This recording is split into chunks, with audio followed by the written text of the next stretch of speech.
Friends, ಎಲ್ರಿಗೂ Sapna vlogs and kitchen ಚಾನಲ್ಗೆ ಸ್ವಾಗತ. ಎಲ್ಲರೂ ಹೆಂಗಿದ್ದೀರಾ, ಚೆನ್ನಾಗಿದ್ದೀರಾ ಅಂತ ಅಂದ್ಕೊಂಡು ಇವಾಗ ಸಾಯಂಕಾಲ ವೀಡಿಯೋನ ಸ್ಟಾರ್ಟ್ ಮಾಡ್ತಿದ್ದೀನಿ. ನಾನು ಟೈಮ್ ಬಂದುಬಿಟ್ಟು 6 ಗಂಟೆ ಆಗಿದೆ. ಮಳೆ ಬರ್ತಿದೆ, ಆಚೆ ಕಡೆ ತಣ್ಣ ಗಾಳಿ ಬೀಸ್ತಿದೆ, ತುಂಬ ಚೆನ್ನಾಗಿದೆ ವಾತಾವರಣ. ಇವಾಗಷ್ಟೇ ಮಳೆ ಬಂತು, ಕಡಿಮೆ ಆಯಿತು, ಒಂದು ಅರ್ಧ ಗಂಟೆ ಬಂತು ಮಳೆ. ಗುಡುಗ್ತಾ ಇದೆ ಎಲ್ಲ, ನೋಡ್ಬೋದು ಎಷ್ಟು ಚೆನ್ನಾಗಿದೆ ವಾತಾವರಣ ಅಂತ. ಬ್ಯಾಕ್ ಕ್ಯಾಮ್ರಾಯಿಂದ ತೋರಿಸ್ತೀನಿ ನಾನು.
ನೋಡಿದ್ರಲ್ಲ ಫ್ರೆಂಡ್ಸ್, ತುಂಬ ತಣ್ಣಗಿದೆ ಗಾಳಿ, ತುಂಬ ಚೆನ್ನಾಗಿ ಬೀಸ್ತಿದೆ.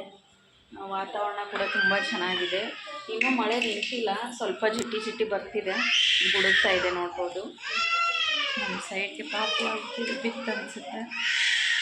ಇವಾಗ ಸಾಯಂಕಾಲದ ಅಡುಗೆ ಮಾಡಬೇಕು, ಕಸ ಎಲ್ಲ ಗುಡಿಸ್ಬೇಕು. ಪೂಜೆ ಅಂತೂ ಮಾಡಿದ್ದೀನಿ. ಶೆಕೆ ಅನ್ನಿಸ್ತಿತ್ತು, ಮಧ್ಯಾಹ್ನ ತುಂಬ ಶೆಕೆ ಇತ್ತು. ಪಾರ್ಕಿಗೆ ಆಟ ಆಡ್ಸೋಕೆ ಕರ್ಕೊಂಡು ಹೋಗಿದ್ದೆ, ಸ್ವಲ್ಪ ಮಳೆ ಬರೋ ಥರ ಆಯಿತು, ಅದಕ್ಕೆ ವಾಪಸ್ ಕರ್ಕೊಂಡು ಬಂದುಬಿಟ್ಟಿದ್ದೆ. ಇವಾಗ ನೋಡ್ಬೋದು ಮಳೆ ಬಂದು ಸಾಫ್ ಕೂಡ ಆಯಿತು. ಗಾಳಿ ತುಂಬ ಚೆನ್ನಾಗಿ ಬೀಸ್ತಿದೆ. ಅಂದರೆ ಮಳೆ ಬಂದ ತಕ್ಷಣ ಮಣ್ಣಿನ ಫ್ಲೇವರ್ ತುಂಬ ಚೆನ್ನಾಗಿ ಬರುತ್ತೆ.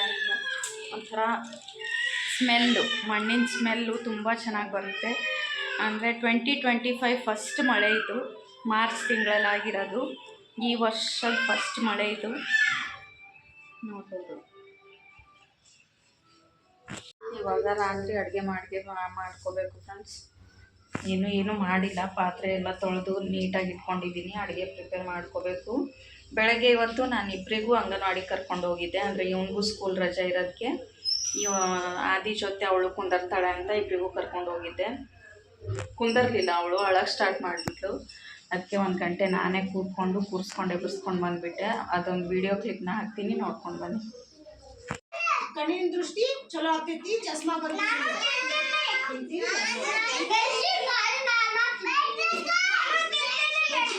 ಸ್ವೀಟ್ ಇರ್ತಾವಲ್ಲ,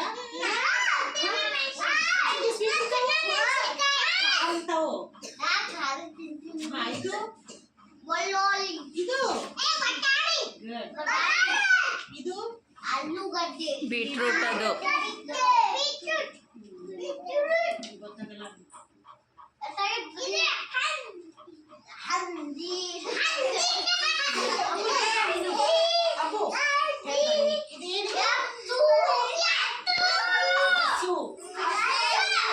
ಹಸು ನಮಗೆ ಏನ್ ಕೊಡ್ತೈತಿ?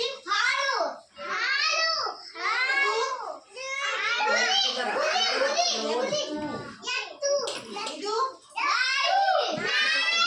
ನಾಯಿ ಹೆಂಗ್ ಓದಿರ್ತೈತಿ? ಇದು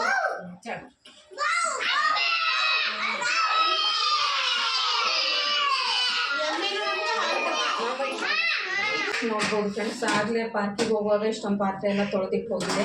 ಇವಾಗ ಅದೆಲ್ಲನೂ ಜೋಡಿಸಿ ಆ ಕಡೆ ಇಟ್ಕೊಂಡಿರ್ತೀನಿ. ಅಂದರೆ ಪಾತ್ರೆ ತೊಳೆಯೋದು ಒಂದು ಕೆಲಸ ಮುಗಿಸ್ಬಿಟ್ರೆ ಬೇರೆ ಕೆಲಸ ಎಲ್ಲ ಬೇಗ ಮಾಡ್ಕೊಂಡ್ಬಿಡ್ಬೋದು. ಪಾತ್ರೆ ಸಿಂಕಲ್ಲಿ ಹಾಗೆ ಬಿದ್ದಿದ್ರೆ ಬೇರೆ ಕೆಲಸ ಮಾಡೋಕ್ಕೆಲ್ಲ ಮನಸ್ಸೇ ಬರೋಲ್ಲ. ಅದಕ್ಕೆ ಇವಾಗ ಬೇಗ ಇಟ್ಕೊಂಡಿರ್ತೀನಿ ಪಾತ್ರೆ ಎಲ್ಲ.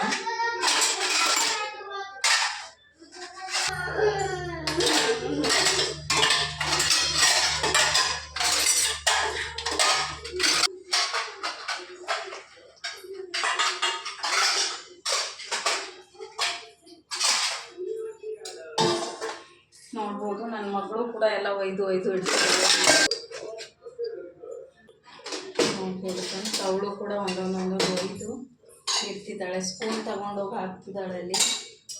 ಅಂದರೆ ಎಲ್ಲೆಲ್ಲಿ ಇಡಬೇಕು ಅಂತ ಡೈಲಿ ನೋಡಿರ್ತಾಳಲ್ವ, ಗೊತ್ತಿರುತ್ತೆ ಅವಳಿಗೆ, ಅದಕ್ಕೆ ಇಡ್ತಿದ್ದಾಳೆ.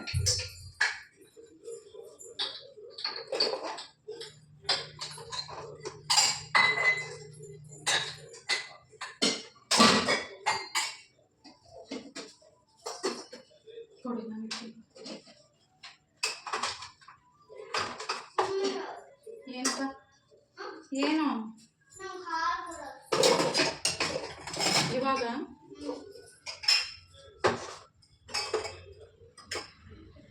ಸಾಕು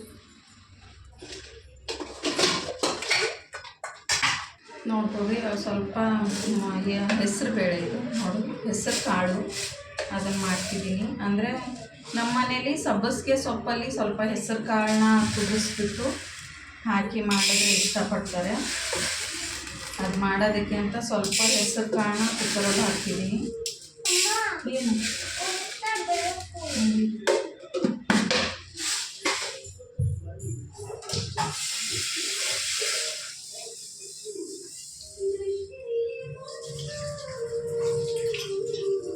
ಏನಿಲ್ಲ, ಸ್ವಲ್ಪ ತೊಳೆದು ಸ್ವಲ್ಪ ಹೆಸರು ಕಾಳು ಮತ್ತು ಸ್ವಲ್ಪ ನೀರು ಹಾಕಿ ಒಂದು ವಿಸಿಲ್ ಹಾಕಿಸ್ಕೊಂಡ್ರೆ ಸಾಕು.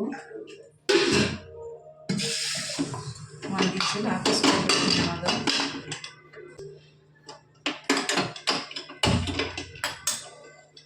ಈ ಕಡೆ ಬೇಳೆ ಇಟ್ಟಿದ್ದೀನಿ, ಆ ಕಡೆ ಸ್ವಲ್ಪ ಸಾಂಬಾರನ್ನ ಮಾಡ್ಕೊಂಡ್ಬಿಡ್ತೀನಿ. ನೋಡ್ಬೋದು ಫ್ರೆಂಡ್ಸ್, ಇವಾಗೆಲ್ಲ ಅಡುಗೆ ಮಾಡಿದ್ದಾಯಿತು. 8:30 ಇವಾಗ ಟೈಮು. ಇಷ್ಟೊತ್ತಾಯಿತು ಅಡುಗೆ ಮಾಡೋಕ್ಕೆ. ಈ ಬೇಸಿಗೆಯಲ್ಲಿ ಒಳಗಡೆ ನಿಂತ್ಕೊಂಡು ಅಡುಗೆ ಮಾಡೋಕ್ಕೆ ತುಂಬಾ ಶೆಕೆ ಆಗುತ್ತೆ. ನೋಡ್ಬೋದು, ಶೆಕೆಗೆ ಕುಂಕುಮ ಎಲ್ಲ ಹೊರಟೋಗ್ಬಿಟ್ಟಿದೆ ನಂದು. ಏನೇನೆಲ್ಲ ಅಡುಗೆ ಮಾಡಿದೆ ಅನ್ನೋದನ್ನ ನಾನು ತೋರಿಸ್ತೀನಿ ಇವಾಗ. ನೋಡೋಣ ಬನ್ನಿ. ನೋಡ್ಬೋದು ಫ್ರೆಂಡ್ಸ್, ಇದು ಪಲ್ಯ ಸಬ್ಬಸಿಗೆ ಸೊಪ್ಪು ಹಾಕಿ ಹೆಸರು ಕಾಳು ಪಲ್ಯನ ಮಾಡಿದ್ದೀನಿ. ಇಲ್ಲಿ ಬಿಸಿ ಬಿಸಿ ಜೋಳದ ರೊಟ್ಟಿ ಇದೆ. ನೋಡ್ಬೋದು, ಬಿಸಿ ಬಿಸಿ ಜೋಳದ ರೊಟ್ಟಿನ ಮಾಡಿದ್ದೀನಿ. ಇಲ್ಲಿ ಸ್ವಲ್ಪ ಬೇಳೆ ಸಾಂಬಾರು ನೋಡ್ಬೋದು, ಬೇಳೆ ಸಾಂಬಾರನ್ನ ಮಾಡ್ಕೊಂಡಿದ್ದೀನಿ. ಇಲ್ಲಿ ಸ್ವಲ್ಪ ವೈಟ್ ರೈಸ್ ಇದೆ. ಇವಾಗ ಎಲ್ಲರೂ ಕೂಡ ಊಟ ಮಾಡಬೇಕು. ರಾತ್ರಿ ಊಟ ಮಾಡಿ ಸ್ವಲ್ಪ ವಾಕ್ ಮಾಡಬೇಕು. ನೋಡಿ, ರೊಟ್ಟಿ ತುಂಬ ಸಾಫ್ಟಾಗಿ ತುಂಬ ಮೆತ್ತಗೆ ಚೆನ್ನಾಗಿ ಬಂದಿದೆ. ಇದು ನಾನ್ ವೆಜ್ ತಿಂದೇ ಇರೋರಿಗೆ ಸ್ಪೆಷಲ್ ಊಟ ಅಂತಲೇ ಹೇಳ್ಬೋದು. ನೋಡಿ, ಬೇಳೆ ಪಲ್ಯ, ರೊಟ್ಟಿ, ಸಾಂಬಾರು, ರೈಸು ಮತ್ತು ಇಲ್ಲೊಂದು ಡಿಶ್ಶು ಸ್ಪೆಷಲ್ಲು ನೋಡ್ಬೋದು. ಹಸಿ ಮೆಣಸಿನ್ಕಾಯಿ ಚಟ್ನಿ ಕುಟ್ಟಿ ಮಾಡಿರೋದಿದ್ದು, ಮಿಕ್ಸಿಲಿ ರುಬ್ಬಿಲ್ಲ.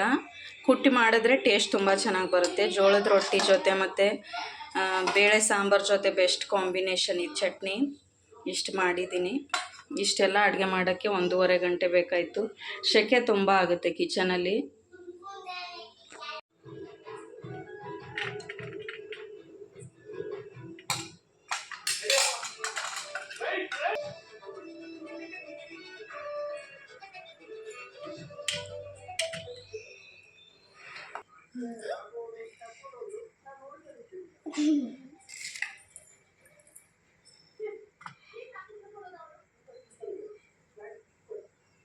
ಕರ್ಜಿಕಾಯಿ ನಮ್ಮಿ ಕರ್ಜಿಕಾಯಿ ಚಲೋ मन पे कैरेट ला ये खाली तुम मन कैरेट ला